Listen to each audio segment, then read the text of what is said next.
ကိုအောင်အိမ်ဟောင်းကိုပြန်ရောက်တဲ့နေ့အဖေဆုံးပြီးတစ်နှစ်အကြာမှပါအိမ်ကိုရောင်းဖို့ဆုံးဖြတ်လိုက်တဲ့အခါစာအုပ်စင်နောက်မှာဖုံးအုပ်ထားတဲ့စာရွက်တစ်ရွက်ကိုတွေ့လိုက်ရတယ်ငါသား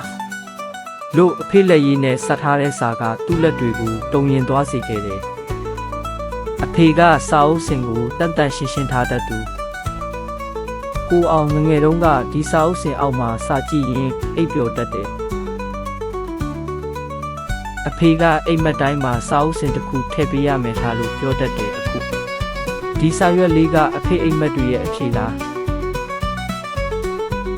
ငါသားငါမင်းကိုခုံယူတယ်ငါမှမပြောပြခဲ့ရတဲ့အကြောင်းတွေအများကြီးရှိတယ်တဏိကဗေဒစာအုပ်တွေကိုငါဖတ်တာဟာပညာရေးအတွက်မဟုတ်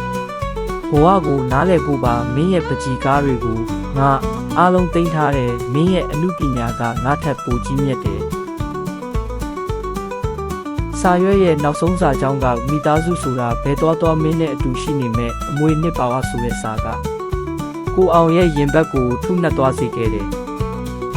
အဲ့ဒီနေ့ညမှာကိုအောင်ဆုံးဖြတ်ချက်တစ်ခုချလိုက်တယ်အိမ်ကိုမရောင်းတော့ဘူးအဖေစာအုပ်စင်ကိုမြို့ငယ်လေးရဲ့စာကြည့်တိုင်းမှာလူတန်းမယ်